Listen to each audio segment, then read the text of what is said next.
Hi all, you joined me on the 31st of July 2023 and it's looking like Met Office predictions are going to say that this was the wettest July recorded on record, or at least the wettest in 14 years. The weather has just held up this evening. It's dry, but as you can see, it's brought with it lots of wind. And I thought I'm just going to take this opportunity because I feel I'm always mentioning on my socials about how windy this location is. Now, I know they're given wind for all over the province this evening, so it's not just this location.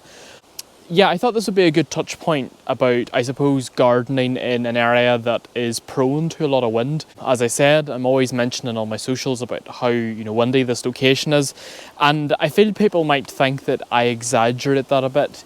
Or subconsciously, sometimes I feel I'm always thinking that. I'm quite privileged where I live. I know I've also mentioned in the past that I do live in a frost pocket in winter, and that has proved quite annoying because sometimes there's plants that I know are just a little bit tender and I just want to push them that wee bit further because there's other people, that maybe live an hour away from me that could have the same plant as me and they can have it out all winter where I couldn't. I suppose it's always really good to know your own garden, know your own garden space, and that would be the first thing I would say. That's the first rule of thumb from day one. If you've moved into a brand new property, or you've moved into a brand new turnkey home, or you've just built a brand new house, and it's a complete blank canvas, I would apply this rule to interior design and I would apply it to gardens. Wait a full year.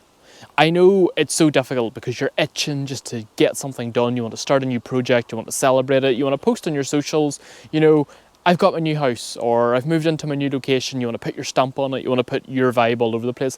But what I would say, hold out, really study your garden space. A good rule of thumb for June, because June has the longest day, is work out where in your garden is getting 6 hours of sunlight or more. And then that's how you know when you're in a garden centre. If you see a plant and it says suitable for full sun, that's the area of the garden you know that plant will go best in. Now, for anything less than 4 hours of sun, that would be partial shade, and anything less than 2 hours of sunlight for the whole day, then that would be a full shade classed plant. So that's kind of a good rule of thumb as a definition for where you would plant. But when you're in a garden centre, and I used to work in a garden centre, as I've mentioned loads of times before, very rarely you will see on plant labels suitable for a breezy location, suitable for a windy location. It might say suitable for coastal, but usually when it refers to coastal, it's actually meaning salt air. It's meaning, a breeze off the sea, but probably with high sodium levels in that breeze. But yeah, you'll not see suitable for a drafty location. So where I'm located is, you can see the Sperrin Mountains, and it's a lovely mountain range, and it's located here in Northern Ireland, and it's beautiful, don't get me wrong. It's an area of natural beauty. But this westerly wind is very persistent, and, you'll do some research until a site that has wind, and the first thing people will say is build a shelter belt. Okay, well, I've done that. I have a beech hedge behind me here that wraps around the whole garden. I've done that. It's 8 foot tall or more, and it wouldn't matter if I let that hedge get 10 foot tall, 12 foot tall. I'm still going to get this breeze. So the next thing you'll see sometimes when somebody mentions a windy location, they say have a sunken area. Well, I've done that. I'm standing right in it, and again, still getting this breeze. I've planted some lovely Betula Jackmontii here in either circle. Not that they're going to do much to control the breeze, but just kind of more as statement trees. But they don't interrupt this wind at all. My parents, 4 years before I was born, planted our driveway, and it's a lined driveway of trees with oak. And again, these trees are now 4 years older than me, so they're 34 years of age. And they were at least 6 years old when they were planted. So these trees, I would say, are 40 years of age, and they're still getting hammered, even right now, with this wind. So, technically, you can't always say, oh, just build a shelter belt. Yes, it does work to an extent, but, you're not always going to have full protection from wind. So what I would say is, I have this kind of planting landscape here behind me. It appears quite heavily on my socials. I'm quite proud of it. I love the colour combinations in this area. I love how it all works together. I'm going to say 90% of it is herbaceous, and if not, grasses. There's very little shrubs down here. As I've mentioned, there's the 2 Betula Jackmontii trees. There's one forsythia there in the corner. But the rest of it, it's all herbaceous. And I've tailored it to quite aerodynamic herbaceous plants. So for example, I have this beautiful Deschamps. I done a tour here about 2 or 3 weeks ago, and everybody was going absolutely mad for the Deschamps. And Deschamps, you know, it could look like quite a boring plant in a garden centre. It could look like a boring plant in a nursery, and people would be like, oh sure, that's just any old grass. And in a roundabout way, yeah, they're kind of right. You know, you could probably, it wouldn't look too out of place up the mountains. And then below that then, a beautiful clump of silver stackies, lamb's ear. And I probably should have Chelsea chopped that earlier on in the year. I didn't. That was partly intentional because I like the way it sort of flops over. What I don't like though then is this larger gap it creates here. So next year I might Chelsea chop it and keep it a wee bit more refined. But I like the way it spews out onto the gravel. I'm not too worried about it being too neat. I kind of like that look. And then behind the fisherman's rod and the Deschamps, I've got the spent plumes of the phlomis. So the phlomis has went over now. This was flowering in June. Lovely pale yellow. I love phlomis. Phlomis is one of the plants you probably are going to see in a garden centre that will say, you know, good for a coastal location. It's quite salt tolerant, really hard working perennial. It's really drought tolerant as well. Fab plant. I just keep the seed heads on it. I don't deadhead it. It's not one of those perennials, if you cut the flowers off, they'll bounce back. That's it. Phlomis really only has one flowering season. And then behind that then, and then this is, you know, quite an easily picked up plant. It's Stipa Golden Oats, and it's slightly taller, but it looks very similar to the Deschamps, but it's more golden colour. It's more tall, and it's given this lovely wispy effect. And then beyond that then is my pond, and I kind of love that smudge that the gold gives the Stipa there against the blue Picea pungence on the island. It's this lovely sort of blue gold contrast, and that's 3 colours I love at the minute in a garden, is white, yellow, blue. I love that colour palette. Such an easy colour palette to work with if you wanted to do a full garden in that theme. It's probably over time something at Cottage I might do over the whole space. In the far border then, and again probably one of my most pictured borders, is the tall Echinops, the globe thistle.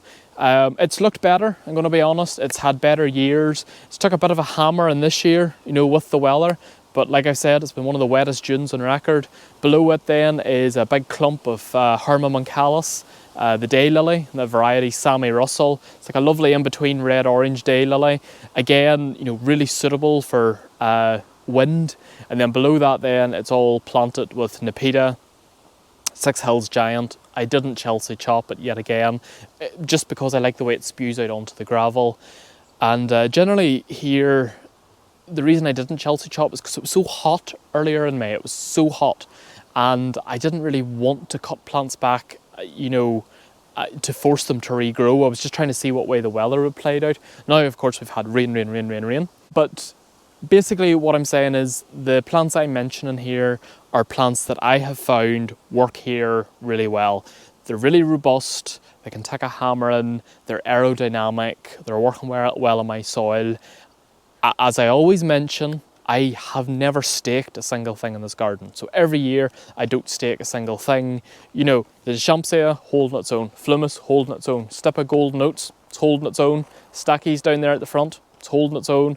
Them daylilies, as I've mentioned, there's a bit here and there's a bit over here in the hot border holding their own. I decided to try these Olympic Flame verbascums out this year. And okay, they've kind of, you know, fallen over a wee bit, or as we say in Ireland, they've coped. But, you know, they're still there. They're maybe like the Leaning Tower of Pisa, but they're still there. That was me trying to push it too far. I was trying to see how tall I could take a perennial before it would take a battering. So, you know, maybe might need to review that for next year. Same time, next year might not have the same amount of wind. We could have more drought, we could have more rain. You know, the way weather patterns are moving at the minute, I think it's so hard to know what we're going to get. I think at the minute, we're just hitting it lucky with whatever the weather and the world is throwing at us. And I think there's going to be no easy answer anymore. There's going to be no, you know, strike it lucky. I think some years we're going to get it good, some years we might get it very bad, and we'll just have to roll with those cannonballs and hope for the best. But yeah, if you're somebody like myself, you've moved maybe to a brand new location, you know, study your site. Is it windy? Are you getting a lot of wind in one particular location? So think about it. You know, don't act too soon. What I would say is avoid big broadleaf plants. You know, avoid things like hostas, cannas, musa, gunneras, anything with those bigger leaves, because it's like a sail on a pirate ship or any sort of boat. The wind catches that easier, hits it easier, it rips. Then you've tatty leaves, and then it just doesn't look as aesthetically, you know, pleasing on the eye whenever the weather picks up again. So I would avoid that. What I would look for is probably, as I mentioned, maybe a coastal plant, because at least if you know it's coastal, just check its hardiness. It could do well inland if you're in an inland windy location like myself. Grasses, I mean, that would be my number one go-to. Grasses will always take a hammering. I know I said there don't stake, but if you are planting trees like these two Betula Jacomontii, you might need to stake them just the first year or two to get them anchored. Personally, I like to try and see if a tree can hold its own, because in the wild it would have to. There was nobody there to stake them before us, and trees have came and went. But yeah, if you're investing money in good trees, yes, probably do the financially right thing and stake them. Don't be too foolish with something like that. These Betulas are turning out okay. They probably are going to hold their own. But yeah, just, you know, hopefully that maybe gives you a good understanding of what you can do in a windy place. I completely understand it's really frustrating. You spend a lot of money in your garden, you spend a lot of time in it, you spend a lot of effort getting your colours right and working with it, and then boom, wind is the one thing you can't control. But yeah, I hope maybe that gives you more awareness about windy locations, about maybe what you could do in a space that maybe is exposed to a lot of wind. As always, thank you so much for supporting my channel, for following my channel. If you have a friend that you think might also be interested, please recommend them towards me. And I say, if you have any questions about anything I've mentioned here, you want to know about any more of the plants I've mentioned in this video, please drop me a comment. I would be glad to answer as best I can. And as always, thank you so much for watching.